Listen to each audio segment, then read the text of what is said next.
There's a question I left you with last time. And if you're here, it means it stayed with you. Are you an Otrovert, or are you just deeply lonely? On the surface, these two things look almost identical. Both feel like distance from other people. Both feel like not quite belonging. Both can make a Friday night alone feel heavy, in ways that are hard to explain to someone who's never felt it. But underneath, they come from completely different places. They have different roots, different meanings, and most importantly, different paths forward. Confusing one for the other is one of the most common mistakes I see people make when they first discover the concept of otroversion.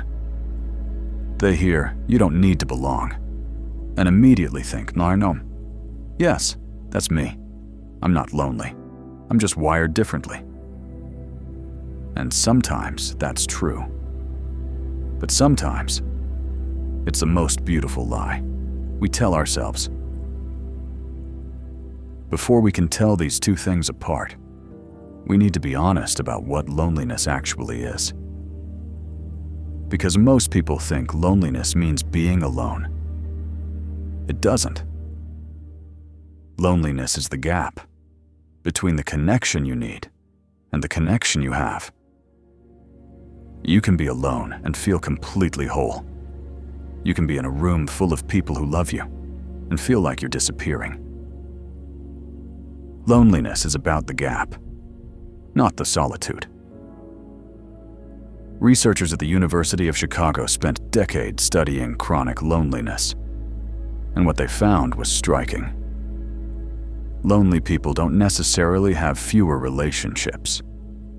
Many of them have plenty of friends, active social lives, even loving families. What they lack is the feeling of being genuinely known. Seen, understood, met. And here's where it gets complicated, because that sounds a lot like what we said about Otroverts last time, doesn't it? Otroverts also feel unseen, also feel like they're translating themselves constantly, also go through long periods of deep, quiet isolation. So how do you tell them apart? The answer is in the direction of the hunger. When a lonely person is alone, they ache toward people. There's a pull, a reaching, a wanting to be with that never quite gets satisfied. Loneliness has a direction. It points outward, toward the warmth of other people, toward being included, toward being chosen. A lonely person in solitude is always slightly waiting for the message that comes, waiting for the invitation, waiting for someone to notice the absence and come looking. Now, when an Otrovert is alone, something different happens. The solitude doesn't ache, it settles. There's no reaching, no waiting, no checking the phone every 20 minutes, hoping someone remembered you exist. There's just quiet. And in that quiet, something in them actually rests. Rami Kaminsky describes it this way: the Otrovert's solitude is not an absence of connection. It's a form of connection. Connection with their own inner world, with thought, with meaning, with something that doesn't require another person to be real. This is the first test. When you are alone, truly alone, not distracted, not scrolling, not performing for anyone, does the solitude feel like relief? Or does it feel like punishment? There's a second way to tell them apart. I call it the mask test. Think about the last time you were around people, really around them. A social event, a gathering, a dinner.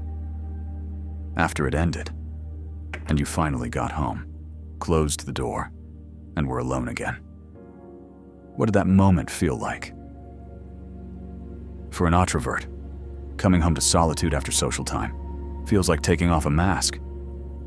Not a painful mask necessarily, Just something that required effort. Something that wasn't quite your real face. And removing it, even after a perfectly pleasant evening, brings a specific kind of quiet relief. A lonely person coming home after a social evening feels something different. The door closes, and the silence lands like weight. Like something was just taken away, that they needed more of. The social time didn't fill them. It reminded them of the gap. Here's the subtle part. Both the otrovert and the lonely person might describe the same evening as exhausting.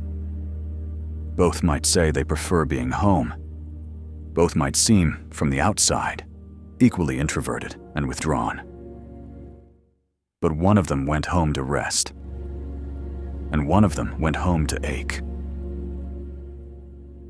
Now I need to tell you something that most videos on this topic won't say.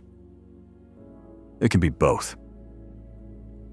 You can be a genuine otrovert, wired for independence, comfortable in solitude, genuinely not needing the crowd, and also be deeply lonely. These two things are not mutually exclusive. An otrovert who has gone years without finding resonance, without meeting even one mind that genuinely meets theirs, will develop a layer of loneliness on top of their natural wiring. Not because something is wrong with them, but because resonance is rare, and rare things, when absent for long enough, become painful. This is the most important distinction Kaminsky makes in his entire body of work. Otroversion is a trait. Loneliness is a state. The trait doesn't change. The state can. You don't fix otroversion, because it isn't broken. But you can address the loneliness that accumulates when an otrovert spends too long in a world that doesn't understand their frequency. The path forward isn't learning to fit in. It isn't forcing yourself into more social situations and hoping something eventually clicks. It's learning to recognize resonance when it appears and having the courage to stay when it does. Because here's what I know about elsewhere minds. We are good at leaving, good at disappearing before anyone notices we were there, good at convincing ourselves that the distance is preference, when sometimes it's just fear. So, which one is it for you? Sit with that question. Not for 5 seconds. Actually sit with it. When you're alone, does it feel like coming home? Or does it feel like being left behind? When social time ends, are you relieved? Or are you quietly grieving? There's no wrong answer. Both are honest. Both deserve to be looked at clearly. Because the worst thing you can do is use the concept of otroversion as a beautiful explanation for a loneliness that actually needs tending. Self-knowledge isn't comfortable, but it's the only thing that actually moves you forward. Next week, we go deeper into the otrovert's inner world. 7 specific signs that the way you experience connection is genuinely different, not damaged, not avoidant, different. If today's video found something real in you, stay. We're just getting started.